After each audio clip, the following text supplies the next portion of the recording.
Hey guys, Trigger John coming at you another Diablo 4 video. Alright, so on this video, this is going to be a very specific video that's going to basically only pertain to the rogue class. And the reason why I say this is there will be a section of this video where we go over the Paragon board for my rogue class that will kind of transfer a little bit of that information to the other classes, but generally speaking, this is going to be the non-unique poison imbuement maximum damage build for the rogue, where we are basically going to rely on all the imbuement damage and poison damage specifically to go ahead and scale up the major DPS and get all the damage compared to a lot of other builds out there that are a little bit more well-rounded. However, they don't do as much damage as they can because they don't have that extra imbue.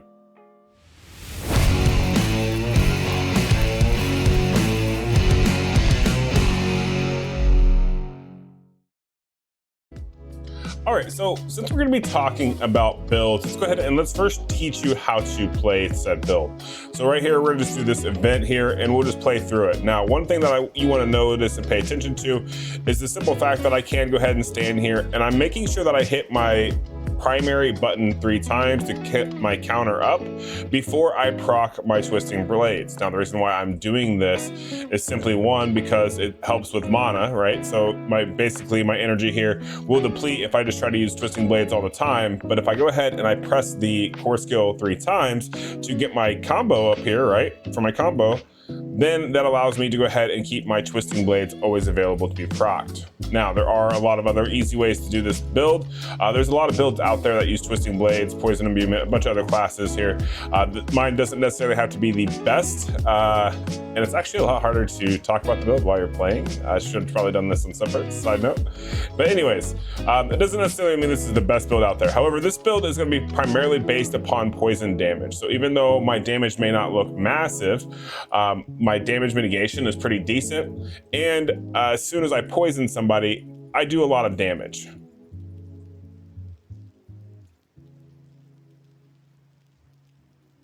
As you saw there, with just a couple of hits, boom, he's already dead, and we get to walk away. That's kind of one of the nice things about this particular build, is you really just have to go in there, pop your poison. Even though you have a 13-second cooldown on the poison imbuement, the twisting blades will stay active with poison, so then when they come back, they will still have the poison, and you get the damage from it. So it's definitely well worth it. It works out really, really, really well.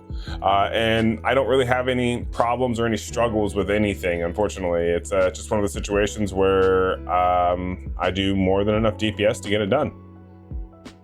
And unfortunately, we missed the bonus, so we didn't get to do the added here, but go ahead and get the chest. But as you can kind of see there, basically the way this build works out is if you primary, your counter would stack once you hit an enemy, right? Then you would use your twisting blades. Boom, done. That's the easiest way to talk about how to play this one. You will notice that yes, I do have Shadow, and I do have what is this one called? Shroud? Dark Shroud, sorry. I don't know why I get that one confused, but it's Shadow Step, Dark Shroud. Those are the two main other ones. And then the reason why we're gonna rock the ultimate of the duplicate is because I also have a legendary that's gonna go ahead and imbue all my ultimate skills.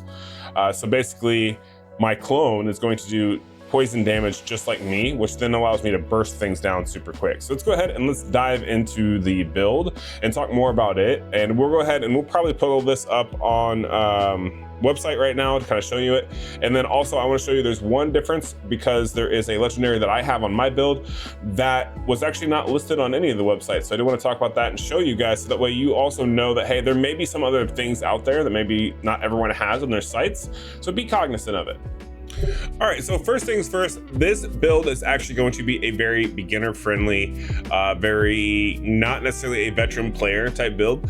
You don't have to be a oh, I have to do all the mechanics, I have to know like certain articulations, certain things about the build. You really don't. This is literally built and designed so that way a new player can come in and just still do a bunch of damage and not necessarily just get wailed on. All right, so let's go ahead and let's start with the skill tree first. And the reason why we're gonna start with that one versus the legendaries is because you need to know what skills we're going to go for.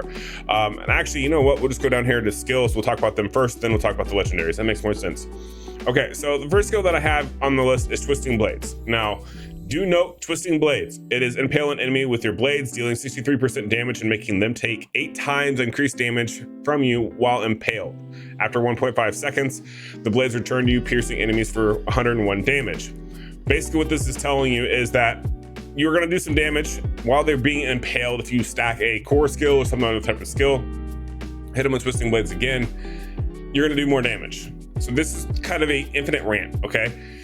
Also, on the skill tree, when you go ahead and you take the modifiers, and we'll cover that in a second, when your Twisting Blades return, your active cooldowns are reduced by 0.1 seconds per enemy they pass through. So if you do this in a big mob, then your cooldown is reduced significantly. That's not really a problem in this build, but something to know.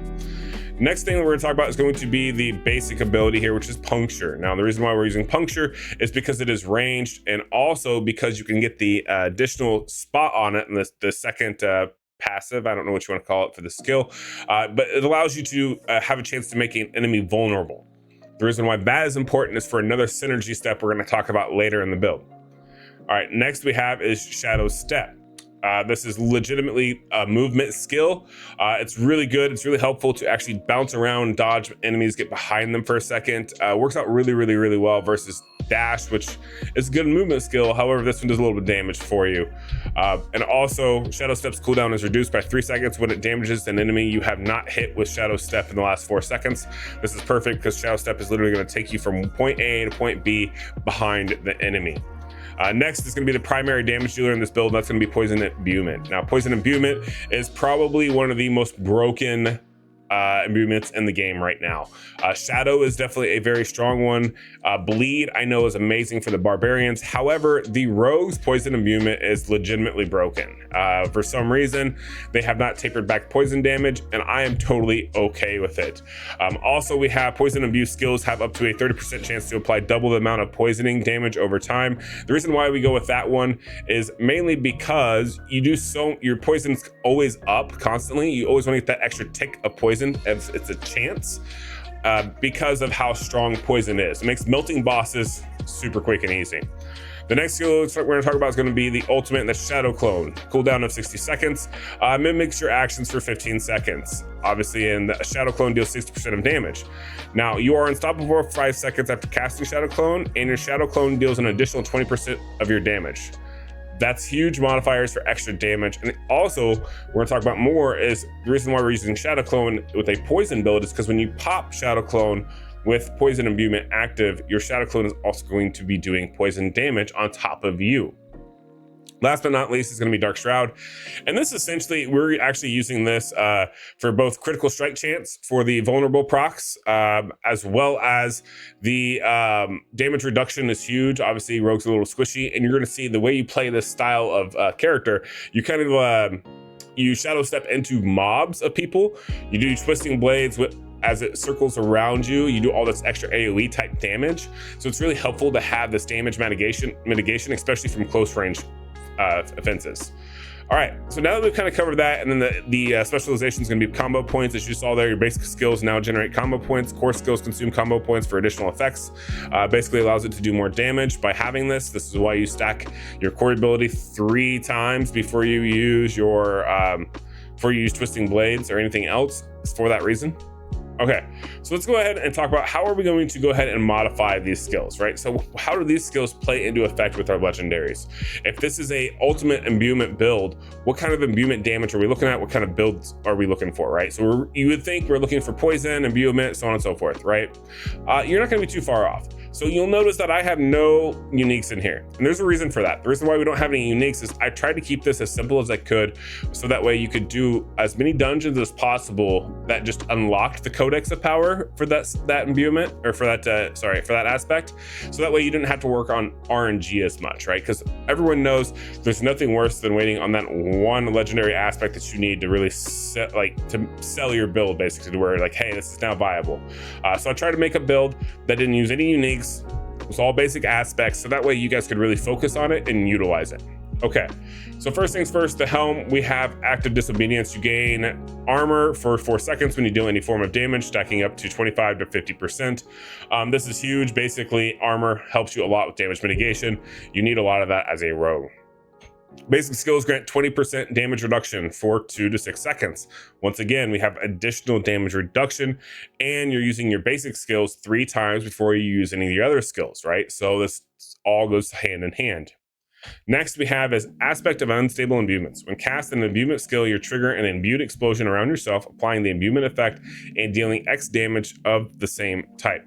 What this means is for poison, when I activate poison, right, and I trigger it, what happens is I will basically do poison damage around everybody, okay? So this means that when I pop the ability, especially in big groups of people, everyone's going to immediate poison damage, and it's going to start ticking, even though I didn't actually have to do any attack on them. That's the key part to note about this, is you didn't have to attack anyone, you just had to activate it close by and then do a twisting blades, and it's going to clear everybody out. Next is going to be the aspect of Stolen Vigor. Each stack of momentum key passive heals you for X life per second. We'll get to that because that'll be part of the Paragon, or part of the skill tree that we grab. Okay. Next we have Shadow Step has an additional charge. Killing an enemy with Shadow Step refunds a charge and increases the damage of Shadow Step by 1 to 6% for 2 seconds, up to 5 to 30%. This is extremely helpful, especially because if you kill an enemy, there's another one out there that if you kill an enemy with this, you get your charge back. That's the one I'm running, actually, not this Ravengers aspect, but unfortunately they don't have that one on this website. Okay, so aspect of the expectant is going to be the next one, and that's going to be basically your ranged weapon, whichever weapon you want to put it in. Attacking enemies with a basic skill increases the damage of your next core skill cast by 5% up to 30%. This is basically just because you, once again, the way the build plays, you want to do as much stacks to Twisting Blade and Poison Imbuement as you can. This allows you to do just that, because basically when you attack with your basic skill, right? If you come down here and you look at this basic skill, when you attack with this 3 times, like you will, because that's part of the build and how you play it, it increases your next core cast by 5 to 30%. So basically you attack 3 times, then you go to use your next one, and it's got a Poison Imbuement on it. It's got a boost modifier from here. It's going to do a lot more damage. That's a big key aspect. Next is Edge Master's aspect. Skills deal up to 10 to 20% increased damage based on your available primary resource. When cast, receiving the maximum benefit while you have full resources. This is pretty easy. This is a really nice one to have as well, mainly because you, as long as you do the 3 times basic, then your core skill, you won't really run out of mana, and your life is always full anyway, so this will definitely help out a lot with doing extra damage. Next, we have the aspect of bursting venom. So just like when you were to use poison and it spread and hit other people, this one here actually has it to where you can, poison imbued skills have a 10% chance to create a toxic pool that deals X poisoning damage over 3 seconds to an enemy within range. While standing in the pool, poison imbuement has no cooldown and no charge limit. What this means is if you're already stealing in one, you can just keep going and going. You don't have a cooldown on your ability. When you step out of it, then the 13-second cooldown will start. This is very impactful, especially if you do proc one of these pools and you stand in it, you can effectively keep poison active for a very, very long time. All right. The next one we're going to talk about is going to be aspect of corruption. Imbuement skills effects have 20 to 40% increased potency against vulnerable enemies. Did you notice that we talked about that we took puncture and we made sure to go ahead and grab the second passive off of it, which then gave you a chance to make an opponent vulnerable. This is where this is going to come into play. Because you are going to be using your basic ability 3 times before you actually do anything with any of the other skills, because unfortunately, none of your basics are available to be imbued. None of them are imbuable. However, your Twisting Blades is imbuable, and so is your Shadow Step. Because of that, basically what this means is when you're doing your core abilities, right, you make them vulnerable, and then you can use any of your other abilities, which you're going to be doing anyways after. So now you're going to have the combo points that are stacking up. You're going to have the other aspects that are kind of giving you a little bit more damage modifiers to your Twisting Blades. And now it's going to do a hell of a lot more damage when it's imbued with poison. Okay, so as you notice here, we're really focusing on doing a lot of that dot poison damage, so that way you can do massive burns to enemies super quick.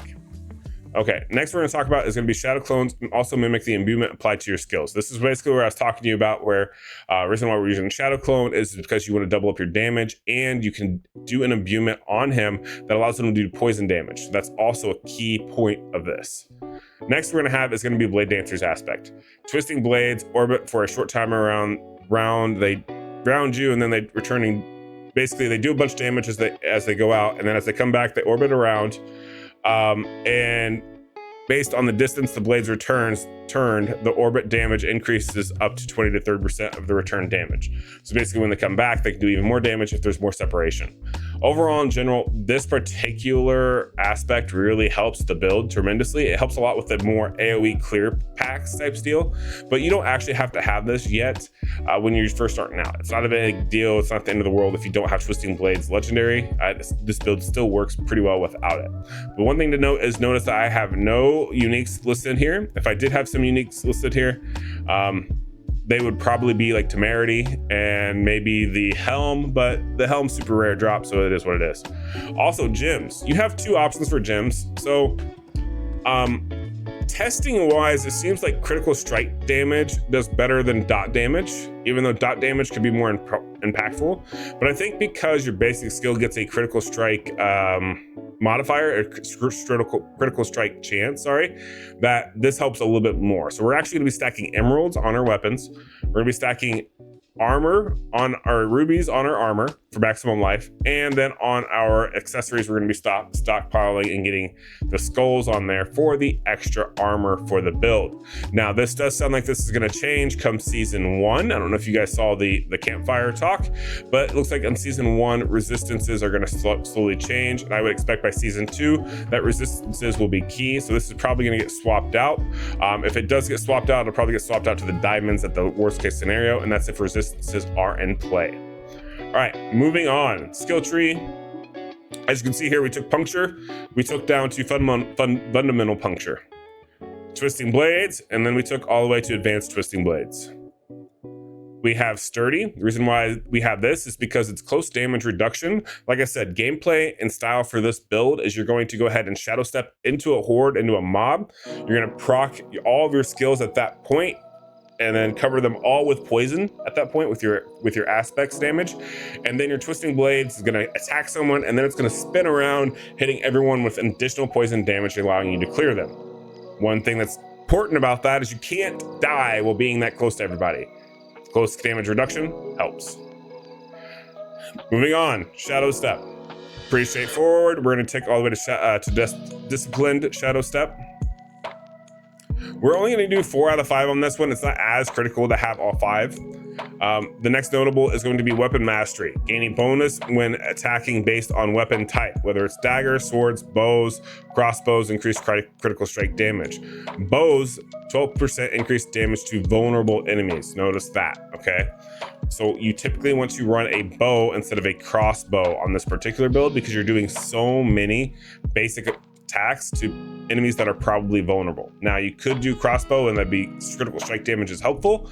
However, depending on how often you crit, it may not be the best thing for you. All right, moving on. We have Dark Shroud. Obviously, this is going to go down to countering Dark Shroud.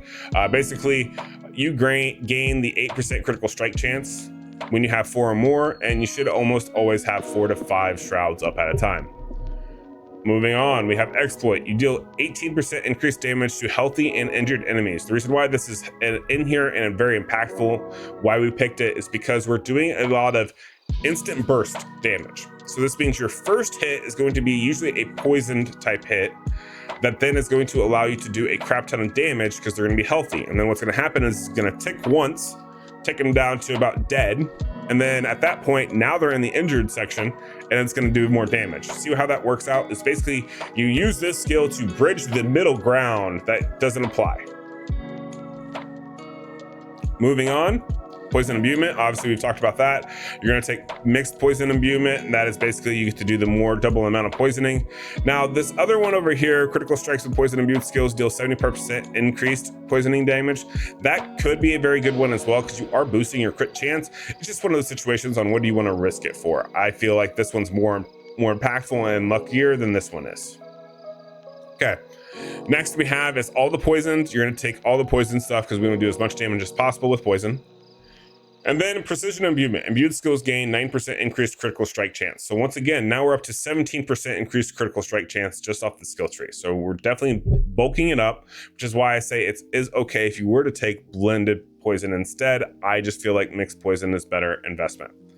Ultimate, we already talked about that. You're gonna have Supreme Shadow. And then for the passive down here, you're actually going to take Momentum. Cutthroat skills grant a stack of momentum for 8 seconds. If they're hit, a stun, dazed, whatever, hit any enemy from behind, and guess what? Shadow Step, you hit an enemy from behind. And then when you have 3 stacks of momentum, you gain increased damage reduction, energy regeneration, and movement speed. Essentially, this just helps you to move around a lot better and also keep your energy up, so that way you can use Twisting Blades a lot more. Moving on. Paragon. Before we start talking about the Paragon tree, because this is a very long portion of this video, we are going to go ahead and I'm going to go over the stats of this build first. So we're going to go ahead and hit stats, and you will see here at the top I have the strength, dexterity, and willpower. Notice the strength and the dex requirements here. These are super high, and this is actually because of certain nodes we're going to grab on the board, and we will take note of them.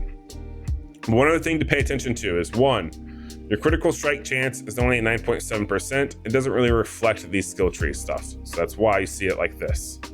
Critical strike damage is 80%. This would be nice if this was higher.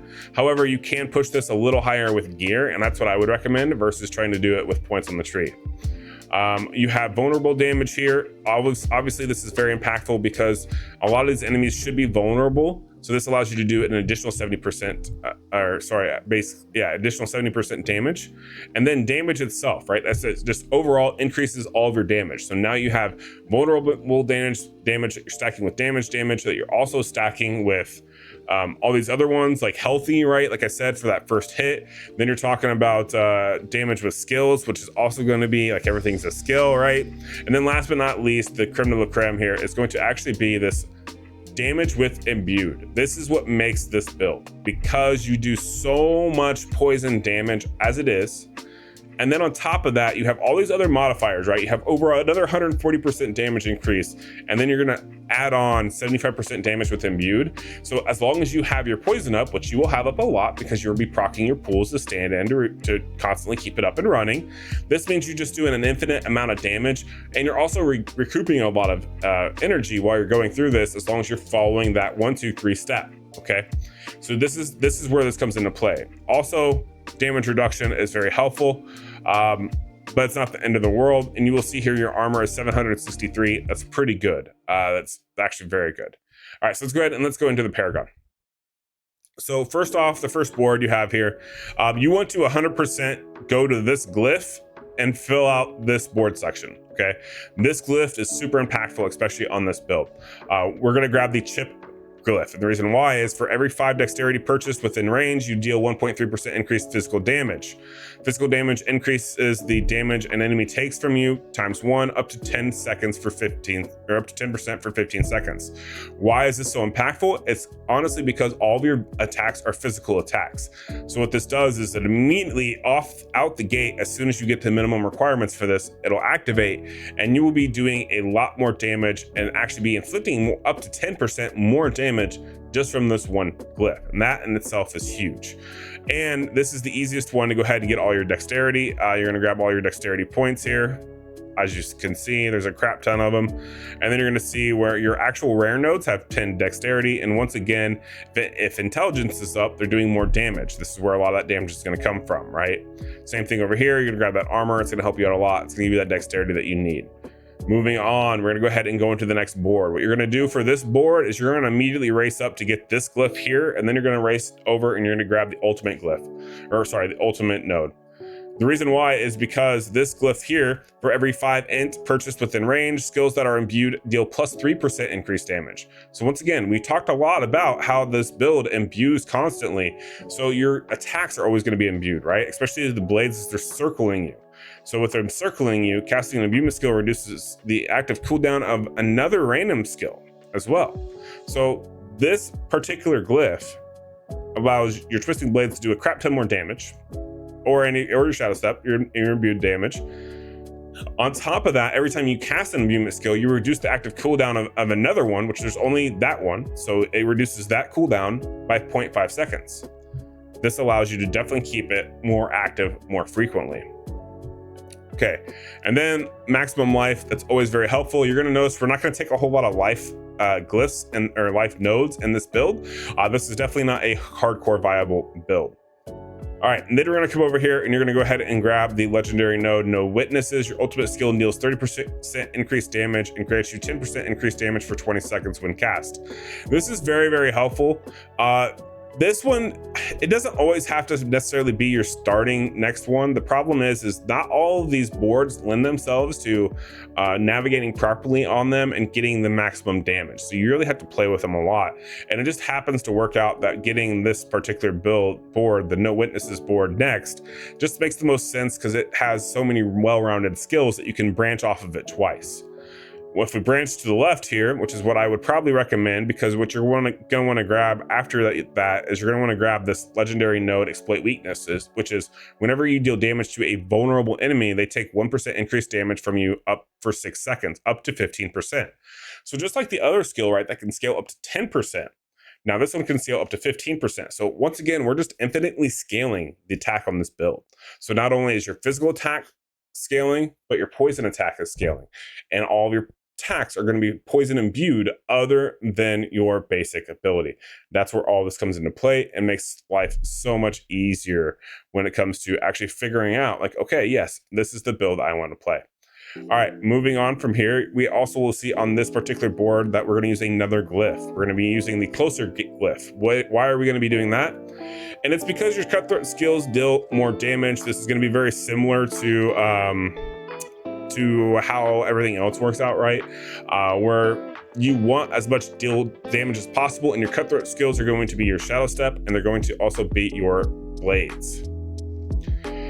So you will also see here that we grabbed another dex potion, and that's because of this. The potion healing I wasn't really too worried about, but I wanted the dexterity. And then vulnerable damage we will make sure to have. Unfortunately, getting that strength requirement is just super hard to get, or else we would have definitely went for it. Also notice that we do try to grab strength, vulnerable damage, all that around here to do more and more damage. Also, you're going to come over here to this far left one. I would definitely save this one as a later node to grab this build. I would not grab it right away. I would grab your ultimate and then come back to get to these. But these are damage reductions. These are going to help you a lot for a lot of those in-game type bosses and a lot of that nightmare dungeon farming. Moving on over to the far right node here, we're going to have two more boards to cover. And the next one you're going to see is going to be the Eldritch Bounty. This one is very powerful and impactful as well, because when you attack with an imbued skill, you gain 20% resistance and 20% increased damage for that imbuement element for 6 seconds. This is really impactful because once again, now you're poison, you're getting another modifier. You're legitimately getting all the fluck for your buck on the poison damage. And this is where this comes into play. This one is very helpful, and it can also be argued this one could be better than going for this one over here. It's going to be kind of each to their own. You can go with making your basic skill do a lot more damage, or have your ultimate and your other skills do a crap ton of damage. Either one's going to be fine. Dealer's choice. The other thing to talk about is you will go ahead and grab this legendary node down here, and the reason why we're going to grab that is because it's imbued skill damage, and if you beat the dex requirement and the strength requirement, that's why we talked about those before. Notice how close we are. We had 490 out of 480 dex, 363 out of 350 strength. The reason why we're talking about this is because this gives me a total of 30% imbued skill damage. This isn't actually going to get really tallied up in the stats page either. So this right here is super impactful. Non-physical damage, that doesn't do crap all to us, unfortunately, but very helpful. Okay, so next we're going to talk about is the other one that you're going to grab here. This node is just damage over time reduction. That's fine. But this glyph over here is kind of important as well. So efficacy grants plus 25% bonus to all rare nodes within range. Imbuement skill effects have times 20% increased potency. Basically, you want to make sure that you get this additional bonus because you want your imbuement skill effects to do a lot more damage. Once again, we're infinitely scaling the poison damage with this. Also, it's grant 25% bonus to all rare nodes. So this means any rare nodes that you select and activate, you get more 25% more, which also means that we're going to get more dexterity. It means we're going to get more potion healing out of this one. And this also means that your imbued skill damage here, which is actually becomes 30% damage because we get 363 strength, 3 over the minimum requirement. This is by design. So that way you get 30% imbued skill damage, which is massive amount of additional damage. And on top of that, everything's going to be multiplied by the 25%, which is going to give you even more. Okay. Moving over to the last board we're going to talk about, and that's going to be this Trides of the Trade. Is that what it says? Yeah, trades of the trade. Tricks of the trade. Jesus, can't read apparently. Anyways, the first rare one you're gonna grab is 15% damage to distant enemies, 6% damage reduction from distant enemies. This is kind of like a trade, mainly because you want to make sure you're getting a lot of damage mitigation, and this node, it really gives it to you, because this extra damage to distance and away from distance ones is really helpful, because what happens is with this build, you're going to shadow step into a mob, proc all your abilities, and your stragglers, your shaman, your ranged units will be attacking you. So if you get caught up in that, bad things can happen. And then the last but not least, you're just going to grab this node here. Your marksman skills grant your next cutthroat skill 25% increased damage. Your cutthroat skills grant your next marksman skill 25% increased damage. This is really helpful because marksman skills boost your cutthroat, and cutthroat boosts your marksman skills. And if we go over here to our skills that we're utilizing, you're going to notice that our twisting blades is a cutthroat skill, right? And your marksman skills are going to be your puncture. So these two are going to synergize amazingly, and that's why you're grabbing that node. Overall, this entire build hinges off of poisoned or imbuement damage, and more specifically, it really hinges off of the actual poison damage, right? The 75% right here makes this build, and because poison is so broken in this game, focusing on it, making that the primary attribute, it allows you to reduce the cooldown damage or cooldown of it and keep it active for longer, which then allows you to do a significant more amount of damage. This is a physical build versus a trapping build, so keep that in mind. But myself, I like a good physical build myself, and it's fun. On top of that, this build is super beginner friendly because you are relying so much on poison damage that once you get your twisting blades and a couple of the random legendaries, it's instantly game over with the poison, because you just have to touch them with a poison skill. They'll get poisoned and then you run away, and you keep doing that until eventually your build gets so strong that you just jump in with the shadow step and destroy them all. All right, that's gonna do it for this build guide video. If you enjoyed it, please make sure to like and subscribe. Leave a comment down below. I would greatly appreciate it. Let me know if you try this out and if you like it. I would love to hear everyone's feedback, or if you have some minor suggestions, feel free to go ahead and give those to me as well. All right, that's gonna do it for this. Have a good rest of your day. Catch you guys in the next one. Peace.